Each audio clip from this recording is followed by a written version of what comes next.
Ma'asyiral muslimin, jamaah salat duhur yang dirahmati Allah. Alhamdulillah, puji serta syukur kita haturkan kehadirat Allah Subhanahu wa taala atas segala rahmat, taufik dan hidayahnya. Di kesempatan siang yang mulia ini kita masih dapat menunaikan kewajiban kita, yaitu salat zuhur berjamaah. Salawat dan salam semoga selalu terlimpah kepada junjungan kita Rasulullah Muhammad sallallahu alaihi wasallam beserta keluarganya, para sahabatnya, dan kepada semua pengikutnya hingga akhir zaman nanti. Jamaah sekalian yang dirahmati Allah, kali ini mungkin ini sebagai ban serep saja ya. Jadi karena Ustadz Ziyad dalam keadaan tidak sehat, jadi untuk mengisi ini saya akan kaji putusan tarjih Muhammadiyah tentang keutamaan awal bulan Zulhijjah. Apa yang harus kita lakukan di bulan Zulhijjah itu? Karena bulan Zulhijjah, alhamdulillah kita sekarang sudah masuk bulan Zulhijjah, tepatnya tanggal 3 Zulhijjah menurut Kisab Muhammadiyah dan juga Ummul Qura.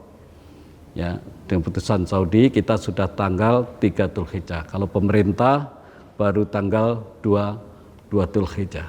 Bulan Zulhijjah itu merupakan salah satu bulan yang dimuliakan oleh Allah Subhanahu wa taala. Hal ini sebagaimana difirmankan oleh Allah di dalam Quran yaitu surah At-Taubah, sering saya sampaikan nih. Surah At-Taubah ayat yang 36. Inna iddata syuhuri indallahi isna asyara syahran fi kitabillah yauma khalaqas samawati wal ard minha arba'atun hurum. Zalikad dinul qayyim fala tatslimu fihinna anfusakum wa qatilul musyrikina kafah kama yuqatilunakum kafah wa'lamu anallah ma'al muttaqin. Sesungguhnya bilangan bulan di sisi Allah itu adalah 12 bulan. Dalam ketetapan Allah di waktu Dia menciptakan langit dan bumi. Di antaranya ada 4 bulan haram. Itulah agama yang lurus. Maka janganlah kamu menzalimi dirimu dalam bulan yang 4 itu. Dan perangilah kaum musyrikin itu semuanya, sebagaimana mereka memerangi kalian semuanya. Dan ketahuilah bahwasanya Allah bersama orang-orang yang bertakwa.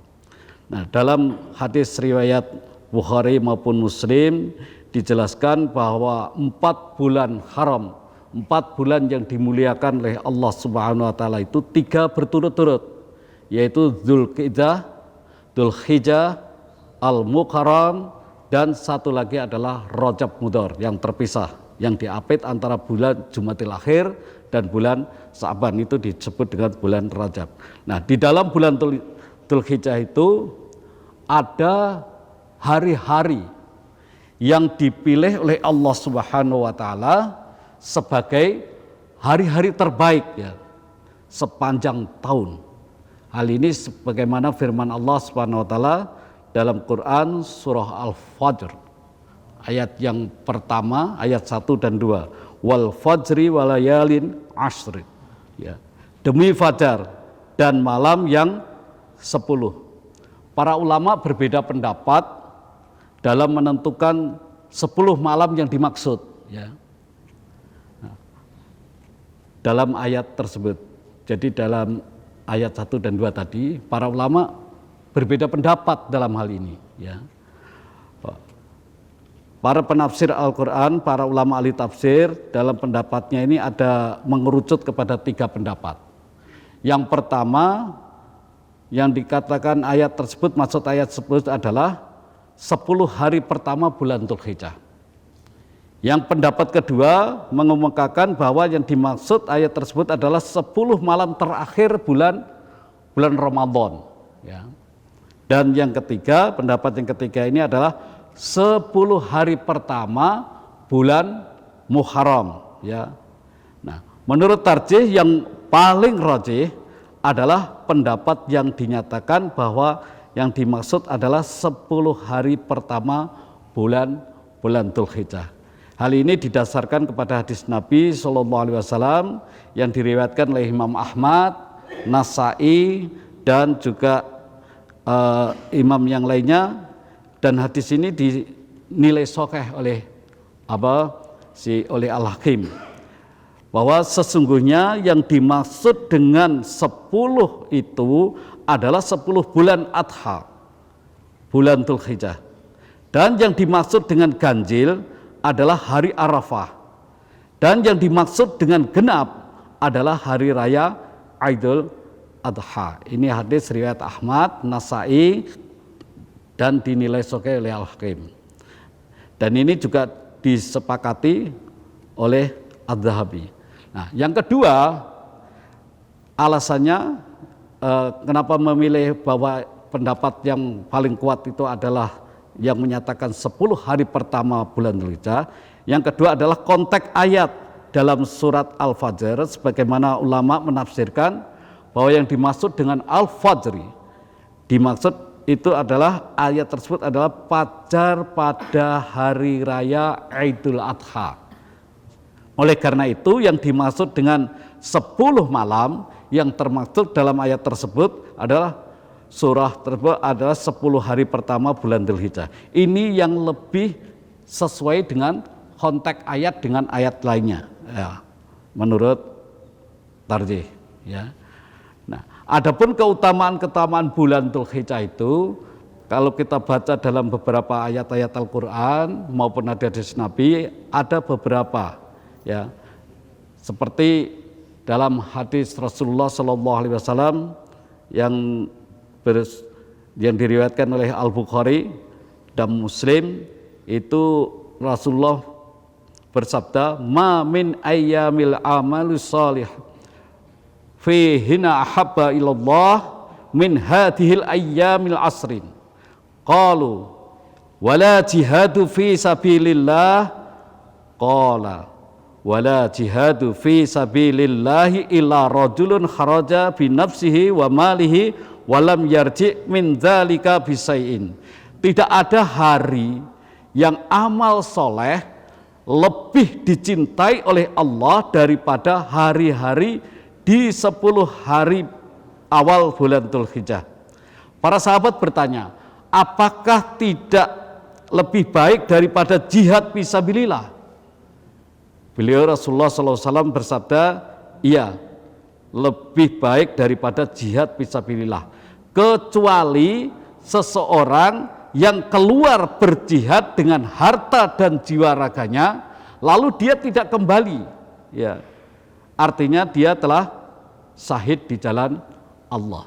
Nah, jadi hadis ini menjelaskan bahwa di 10 hari pertama itu termasuk hari-hari yang amal soleh yang dikerjakan oleh seorang mukmin itu sangat dicintai oleh Allah Subhanahu wa taala. Ya. Dan ini bandingannya lebih baik daripada jihad fisabilillah. Yang bisa menyamain ini adalah apabila orang keluar dia berjihad di jalan Allah dengan membawa jiwa dan seluruh harta dan raganya, tapi dia tidak kembali. Dia telah mati syahid. Ini yang baru bisa mengungguli 10 hari pertama amal soleh di 10 hari pertama bulan Dzulhijjah itu. Nah, oleh karena itu Bapak dan hadirin sekalian, bulan Dzulhijjah itu memang mempunyai banyak keutamaan, keistimewaan. Yang pertama, Islam disempurnakan oleh Allah Subhanahu wa taala di bulan Dzulhijjah. Ini sebagaimana firman Allah di dalam Quran surah Al-Maidah surah nomor 5 ayat yang ketiga. Al-yauma akmaltu lakum dinakum wa atmamtu alaikum nikmati wa raditu lakumul Islam madina. pada hari ini telah aku sempurnakan bagi kalian agama kalian, dan telah aku sempurnakan nikmatku atas kalian, dan aku telah meridhoi Islam itu agama bagi kalian. Nah, para ulama sepakat bahwa ayat ini turun di bulan Dzulhijjah saat haji wada, yaitu haji yang pertamanya Rasulullah dan terakhirnya, di hari Arafah, hari Jumat. Ya, di hari Jumat, hari Arafah, yaitu tanggal 9 Dzulhijjah, pada saat Rasulullah menunaikan ibadah haji. Nah, hal ini berdasarkan dari atsar dari Umar ibnu Khattab radhiyallahu anhu, bahwasanya ada seorang rahib Yahudi, ulama Yahudi berkata kepada Umar, "Wahai Amirul Mukminin, tahukah engkau satu ayat dalam kitab suci kalian, yang kalian baca, yang jika seandainya ayat itu turun kepada kami," kata Yahudi ini, "maka kami akan jadikan hari turunnya itu sebagai hari raya." Lalu Umar berkata, "Ayat apakah itu?" Yahudi ini membacakan ayat tadi, "Al-yauma akmaltu lakum dinakum," dan seterusnya. Nah, lalu Umar pun berkata, "Sungguh kami telah mengetahui di mana dan kapan ayat itu diturunkan." Nah, ayat itu turun, kata Umar, pada saat Nabi sedang berada di padang Arafah di hari Jumat. Hadis riwayat Al-Bukhari. Jadi ini Bukhari menceritakan tentang atsar Umar ini. Jadi itu salah satu keutamaannya bulan Dzulhijjah. Bulan di mana Islam disempurnakan di bulan Dzulhijjah. Jadi saat itu sudah dan setelah itu Rasulullah dipanggil ke hadirat Allah Subhanahu wa taala. Ya. Tahun ke-11 Hijrah, bulan Rabiul Awal. Jadi kalau kita teliti dari hadis ini, bahwa sebenarnya ayat ini merupakan ya penjelasan menyempurnakan bahwa dinul Islam itu sudah sangat sempurna, yaitu saat itu sudah disampaikan oleh Rasulullah SAW secara sempurna, sehingga Rasulullah mengambil saksi pada haji wada tersebut. Nah, Bapak dan hadirin sekalian, yang kedua keutamanya ini adalah di bulan Dzulhijjah itu ada yang disebut dengan puasa Arafah, adalah di antara kekhususan bagi umat Islam. Jadi di dalam bulan Dzulhijjah ada sebuah hari yang sangat-sangat agung, yang mana hari yang sangat agung itu adalah hari Arafah, karena pada hari tersebut seluruh dosa-dosa para hambanya diampuni oleh Allah Subhanahu wa taala, baik setahun yang lalu maupun setahun yang akan datang. Dan pada hari Arafah itu juga dimohonkan kepada Rasulullah SAW agar seluruh dosa diampuni dan dibebaskannya kita dari api neraka. Nah, dibebaskan dari api neraka. Cuman sekarang pertanyaannya bahwa kapan puasa Arafah itu harus kita lakukan? Ya. Puasa Arafah haruskah bertepatan dengan wukuf di padang Arafah? Nah, ini salah satu yang disunahkan. Jadi puasa Arafah itu pada tanggal 9 Dzulhijjah disunahkan bagi orang yang tidak sedang melaksanakan ibadah haji atau tidak sedang wukuf di Arafah, ya, tidak sedang wukuf di Arafah. Hal ini sesuai dengan beberapa hadis Nabi Shallallahu Alaihi Wasallam. Ini saya kutip dari keputusan tarjih, fatwa tarjih tahun 2020 tentang puasa Arafah haruskah bertepatan dengan wukuf. Ya. Ini sekarang kan banyak pertanyaan, karena apa? ada terjadinya perbedaan penetapan antara pemerintah Indonesia dengan Saudi Arabia. Nah, tentu ini pertanyaan ini sudah banyak muncul ya sejak dulu ini sebenarnya. Nah, ini ya walaupun Muhammadiyah sebenarnya sudah sama ya keputusannya dengan keputusan Saudi Arabia. Tapi ini perlu kita sampaikan secara objektif bahwa bagaimana keputusan tarjih sebenarnya tentang puasa Arafah. Ya. Jadi dalam hadis yang diriwayatkan oleh Bukhari dan Tirmidzi dari Abu Qatadah radhiyallahu anhu. An Abi Qatadah Ansori radhiyallahu anhu anna Rasulullah sallallahu alaihi wasallam su'ila an saumi yaumi Arafah faqala yukaffiru sannatal madiyah wal baqiyah. Dari Abu Qatadah radhiyallahu anhu diriwayatkan bahwa Rasulullah sallallahu alaihi wasallam ketika ditanya tentang puasa hari Arafah, lalu beliau menjawab, puasa hari Arafah itu menghapus dosa-dosa 1 tahun yang lalu dan 1 tahun yang akan datang. Ya, ini riwayat Tirmidzi. Di hadis lain dari Ikrimah Maula Ibnu Abbas diriwayatkan ya bahwa ia berkata, saya menemui Abu Hurairah di rumahnya dan menanyakan tentang puasa hari Arafah di padang Arafah. Beliau menjawab, Rasulullah Shallallahu Alaihi Wasallam melarang puasa hari Arafah di padang Arafah. Ini hadisnya diriwayatkan oleh Ahmad, Abu Dawud, dan Ibnu Majah. Bahkan bukan hanya hari Arafah yang disunahkan dipuasai, namun dituntunkan untuk berpuasa sejak tanggal 1 hingga tanggal 9 Dzulhijjah.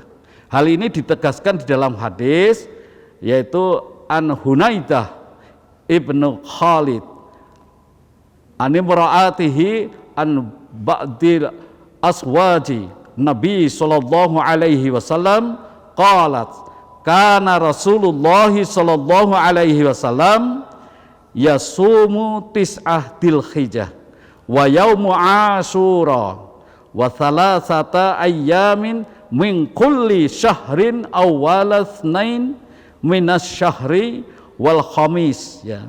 Dari Hunaidah ibnu Khalid, dari istrinya, dari salah seorang istri Nabi Shallallahu Alaihi Wasallam diriwayatkan, ia berkata adalah Rasulullah Shallallahu Alaihi Wasallam puasa 9 hari bulan Dzulhijjah, hari Asyura 3 hari setiap bulan, dan hari Senin dan Kamis pertama setiap bulan. Hadis ini diriwayatkan oleh Imam Ahmad, Abu Dawud.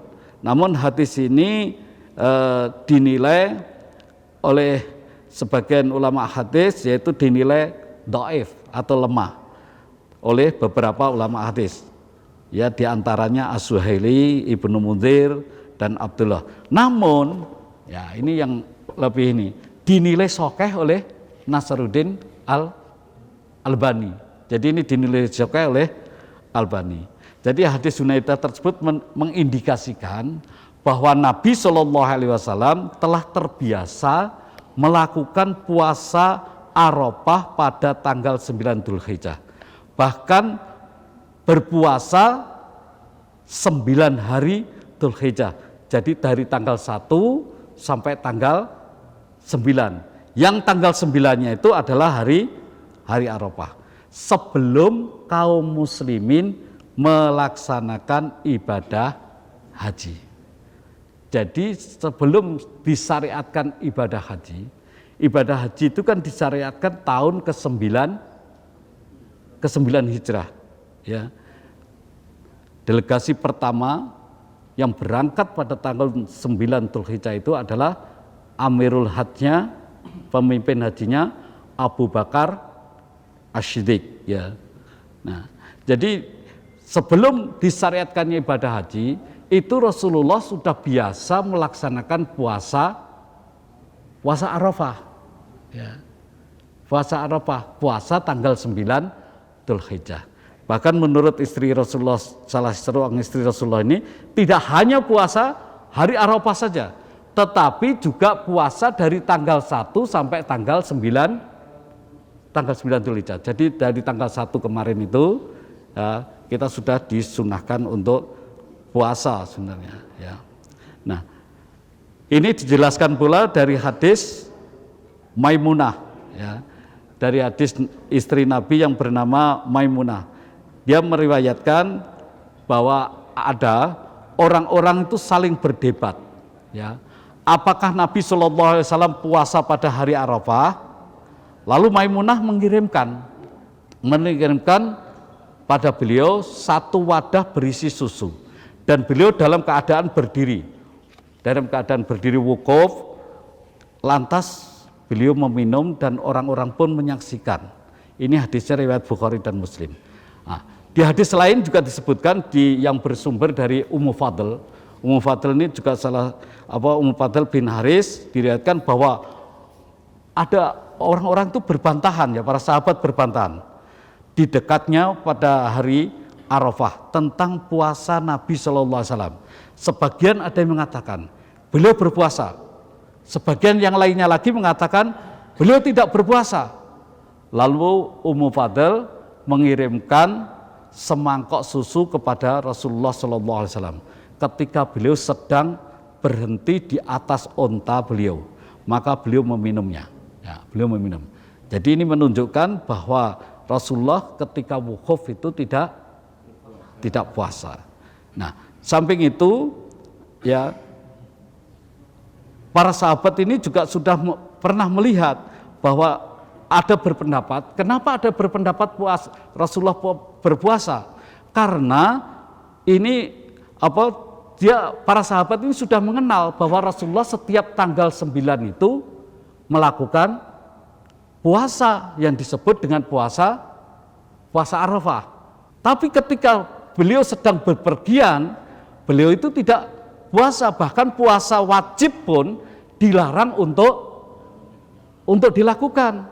Ya, boleh tidak melakukan puasa wajib, apalagi ini puasa sunnah. Jadi para sahabat ini ada yang berpendapat beliau tidak berpuasa, tapi ada pendapat lagi berpuasa. Maka datanglah terus lalu Ummu Fadl bin Haris ini membawa semangkok susu. Begitu pula Maimunah tadi membawa semangkok susu lalu dihidangkan kepada Rasulullah SAW. Oleh Rasulullah diterima lalu diminum. Nah, ini menunjukkan bahwa orang yang sedang wukuf itu tidak disunahkan untuk puasa hari Arafah. Sementara orang yang tidak sedang wukuf disunahkan untuk berpuasa. Jadi, nah ini mengisyaratkan pula bahwasanya puasa Arafah telah dikenal di kalangan para sahabat dan biasa mereka lakukan saat tidak safar. Sahabat yang menegaskan bahwa Nabi SAW berpuasa berargumen dengan kebiasaan beliau melakukan ibadah puasa di bulan Dzulhijjah tanggal 9. Nah, anjuran untuk memperbanyak amal soleh di 10 hari pertama tadi di bulan Dzulhijjah, dan termasuk di sini amal soleh salah satunya adalah berpuasa. Nah, jadi kalau kita beramal soleh di bulan-bulan Dzulhijjah 10 hari pertama itu semua menurut hadis tadi yang sudah saya bacakan dari Ibnu Abbas, bahwa tidak ada hari di mana suatu amal soleh lebih dicintai oleh Allah melebihi amal soleh yang dilakukan di 10 hari pertama bulan Dzulhijjah. Nah, salah satu amal soleh yang biasa dilakukan yang sangat dianjurkan adalah melaksanakan puasa di samping amal-amal soleh yang lainnya. Ya. Nah, menurut Ibnu Abbas, siapa yang melakukan amal soleh di bulan-bulan haram, ya bulan yang dimuliakan, maka pahalanya atau balasannya akan dilipat gandakan. Ya. Begitu pula kalau kita melakukan perbuatan dosa, maka akan dilipat gandakan pula. Maka untuk menghindari hal itu, maka kita lakukan amal soleh. Perbanyak amal soleh. salah satunya adalah puasa ini. Karena apa? Dalam tarjih ini dijelaskan apa sebenarnya hikmah daripada puasa sunnah itu. Nah, puasa tatawu ini memiliki beberapa keutamaan. Di antaranya yang penting adalah puasa tatawu dapat menjadi perisai dari api neraka. Ya. Sebagaimana dipahami dari hadis yang diriwayatkan oleh Imam Bukhari, Muslim, Tirmidzi, An-Nasai, Ahmad dan Ad-Darimi. Jadi dari Abu Sa'id Al-Khudri radhiyallahu anhu diriwayatkan bahwa ia berkata, saya pernah mendengar Rasulullah Shallallahu alaihi wasallam bersabda, barang siapa berpuasa pada suatu hari di jalan Allah, maka Allah akan menjauhkannya dari api neraka selama 70 tahun. Ya, perjalanan 70 tahun perjalanan. Itu sejauh mana? Puasa sehari ikhlas karena Allah. Ya. Ini salah satu manfaatnya. Apa keutamaannya kita melakukan puasa sunnah. Yang kedua, ini dalam tarjih yang ketiga, Pak ya. Ini bab puasa tatawu. Malaikat selalu bersolawat atas orang yang berpuasa. Nah, jadi ini dari Umi Umarah binti Ka'ab bahwa Nabi SAW pernah mendatanginya, lalu Umarah meminta makanan untuk dihidangkan kepada beliau. Maka Nabi SAW bersabda kepadanya, silahkan engkau juga makan. Umi Umarah menjawab, saya sedang puasa ya Rasulullah. Kemudian Nabi SAW bersabda, sesungguhnya orang yang berpuasa apabila ada perjamuan makan padanya, maka malaikat akan memberi sholawat kepadanya sampai perjamuan tersebut selesai. Atau menurut lafal yang lain, sampai mereka selesai makan. Jadi kalau kita sedang puasa sunnah, lalu ada perjamuan makan, ya, kita tetap berpuasa, itu kita akan didoakan oleh para malaikat itu berselawat kepada kita, mendoakan orang yang sedang berpuasa itu sampai jamuan itu selesai. Nah, ini salah satu keutamaannya kita melakukan puasa sunnah. Yang ketiga, puasa tatawu dapat menghapuskan dosa. Ini yang dikutip di tarjih ini adalah tentang puasa Arafah, yang mana Rasulullah SAW katakan ya bahwa puasa Arafah itu dapat menghapus dosa setahun yang lalu dan yang tersisa ya setahun yang akan datang.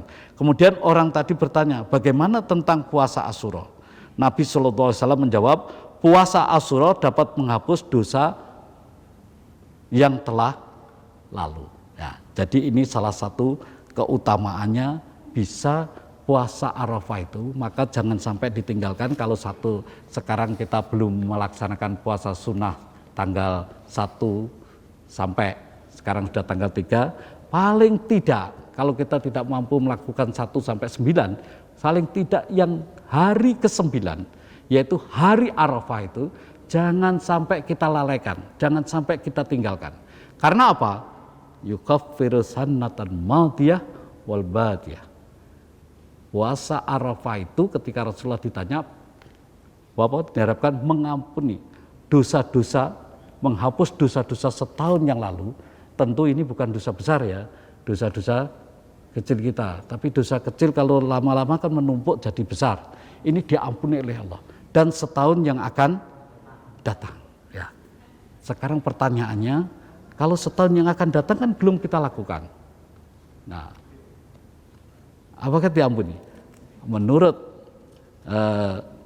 penulis kitab At-Tabari, Fathul Bari, Ibnu Hajar Asqalani, itu beliau mengatakan bahwa kalau kita melakukan puasa Arafah, diampuni dosa-dosa setahun kita yang lalu, tapi yang akan datang ini dengan melakukan puasa Arafah itu kita akan tercegah dari segala perbuatan-perbuatan dosa. Sehingga itu menurut Ibnu Hajar Asqalani. Dan ini yang masuk akal. Jadi kalau kita sudah mencas diri kita dengan puasa Arafah itu, nah, insya Allah kita akan tercegah dari melakukan dosa-dosa yang akan datang. Karena mengingat bagaimana keutamaannya daripada puasa Arafah tersebut. Nah, oleh karena itu ya bagi kita terutama ya ini warga Muhammadiyah yang memang hari ini tahun ini kita bersamaan dengan di Saudi Arabia haji wukuf di Arafah, maka jangan sia-siakan kita untuk 1 hari saja puasa ya, minimal ini ya, puasa hari Arafah, hari tanggal 9 Dzulhijjah. Tanggal berapa kalau menurut putusan tarjih? Besok tanggal 27 Juni. Masainya tanggal 27 Juni. Ini jangan dilupakan. Ya, jangan sampai kita sia-siakan. Bagi yang ikut keputusan pemerintah, ya puasanya tanggal 28 Juni. Karena sebagaimana keputusan tarjih tadi bahwa puasa Asyura itu tidak harus berbarengan dengan wukuf di padang Arafah. Ya sangat tidak mungkin bisa bareng kan, karena harinya berbeda. Selain daripada itu, puasa Arafah itu disyariatkan lebih dulu daripada haji yang wukuf di Arafah. Itu yang perlu kita pahami. Sehingga nanti kita tidak mengatakan kepada saudara kita yang mengikut pemerintah, wah puasa tanggal 28 kan sudah Idul Adha, haram hukumnya. Nah, itu tidak begitu. Karena tarjih sendiri juga ini. Kan kadang-kalanya kita juga Muhammadiyah juga tidak bareng dengan Saudi. Bahkan pernah ada lebih dulu daripada Saudi. Pernah kan tahun berapa? 2018 kalau nggak salah itu. Kita lebih dulu. Nah, bagaimana sebenarnya hal tersebut? Nah, maka kalau kita mengacu kepada fatwa tarjih tahun 2020 ini, yaitu tanggal 3 Dzulqa'dah 1441 dalam tahun 24 Juni 2020. Ini pimpinan Majelis Tarjih pimpinan Pusat Muhammadiyah mengeluarkan keputusan PP ini nomor 6 edaran _10E 2020 tanggal 3 Dzulqa'dah, bahwa puasa Arafah sebagaimana yang pernah dilakukan oleh Nabi sallallahu alaihi wasallam, para sahabat beliau ya. Jadi ini tidak harus bersamaan dengan orang yang wukuf di padang Arafah. Ya memang tidak mungkin bisa bersamaan, Pak. Orang kita buka di sini, sana baru mulai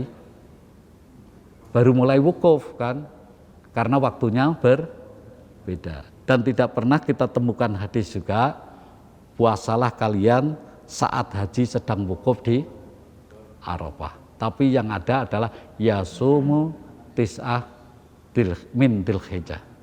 Puasalah kalian di bulan Dzulhijjah. Terima kasih. Mudah-mudahan ini menjadi pemahaman bagi kita semuanya, karena tahun ini terjadi perbedaan antara Muhammadiyah dengan pemerintah dalam penetapan 1 Dzulhijjah, dan ini juga berpengaruh pula pada tanggal 9 Dzulhijjahnya dan juga tanggal 10 Dzulhijjahnya. Oleh karena itu sebagai umat yang telah terdidik dengan berkemajuan, tentu kita lebih arif dan bijaksana dalam menyikapi perbedaan tersebut. Kita tidak menyalahkan dan mengharamkan orang yang berbeda dengan kita. Billahi taufiq wal hidayah. Nasrunallah wa fathu qarib wa basyiril mu'minin. Assalamualaikum warahmatullahi wabarakatuh.